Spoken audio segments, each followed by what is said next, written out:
От лучшей посуды до биологически активных добавок, от компьютерных программ до средств от пожара. Сегодня награждают авторов самых полезных людям товаров этого года.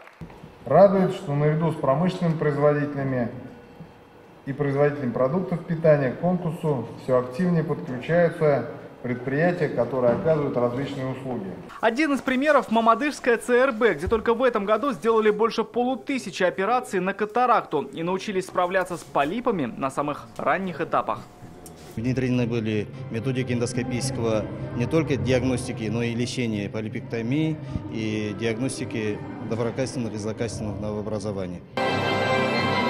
Другой пример – компания Таиф НК и их разработка «Новая марка бензина». Ее оценили в номинации «Продукции производственно-технического назначения». Получение диплома в данной номинации – это престижно, приятно. Стали лауреатами федерального этапа конкурса, и 3 лучших участников завоевали высший. На этот конкурс 2019 года было представлено 450, скажем, товаров и услуг, производимых и оказываемых на территории Республики Татарстан. Из них были выбраны лидеры. Их полный зал Казанской ратуши. Тех, кто не только производит, но и постоянно улучшает свои товары и услуги, приводя к тому, что сегодня их продукцию знают не только в Татарстане, но и во всей России. Профессиональный наград весь спектр высших призов.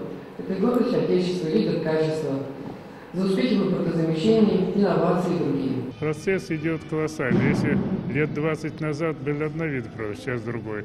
Сейчас что интересно? Наконец-то стало больше появляться свои продукты. Появляется больше условий для развития собственного производства. Это очень полезно и важно отметить.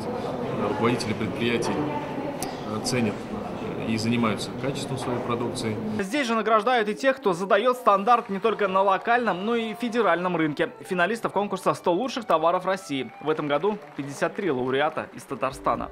Рамиль Шайдурин, Данил Филатов, ТНВ, Казань.